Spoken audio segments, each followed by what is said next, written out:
বৃষ্টি, অন্ধকার আর লোভে অন্ধ কিছু মানুষ। থাম্বাদ ভারতের সবচেয়ে ডার্ক ও অভিশপ্ত মুভি।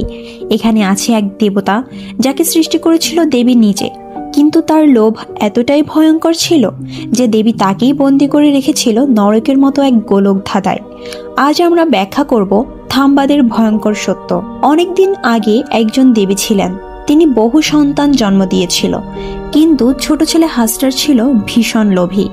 সে চেয়েছিল দেবীর স্বর্ণ আর খাবারের ভাণ্ডার দুটোই নিজের করে নিতে। এই লোভের জন্য দেবতারা হাস্টারকে আক্রমণ করে ধ্বংস করে দেয়। দেবী তাকে বাঁচালেও এক শর্তে, হাস্টারকে চিরকাল অন্ধকার গর্ভে বন্দি থাকতে হবে। কেউ তাকে পূজা করবে না, মানত দেবে না, ডাকবে না, কারণ হাস্টারকে ডাকলেই তার লোভ মানুষকে ধ্বংস করে দেয়। মুভির শুরুতে আমরা দেখি এক অভিশপ্ত বৃদ্ধা যাকে দশক ধরে খাওয়ানো হচ্ছে, কিন্তু সে কখনো মরে না। তার পরিবার হাস্টারের লোভের ফাঁদে আটকা যায়। মায়ের সাথে দুটি ছেলে থাকে। পরিবারটি থাম্বাদ গ্রামে থাকে, যেখানে শুধু বৃষ্টি, ঝড় এবং এক ভয়ঙ্কর নিরাপত্তা।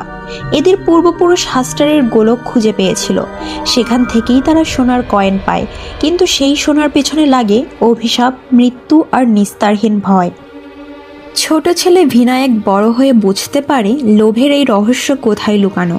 সে গিয়ে পৌঁছায় এক বিশাল গুহায়, যেটা আসলে দেবীর গর্ভ। সেখানে অন্ধকার, মাটি লাল এবং চারদিকে শোনা যায় হাজারো ক্ষুধার্ত দানবের আওয়াজ। এই দানবরা হাস্টারের ছায়া, যারা দেবীর রক্ত খেয়ে জন্মায়। শুধু একটা কৌশল জানলে ওখান থেকে সোনা নেওয়া যায়।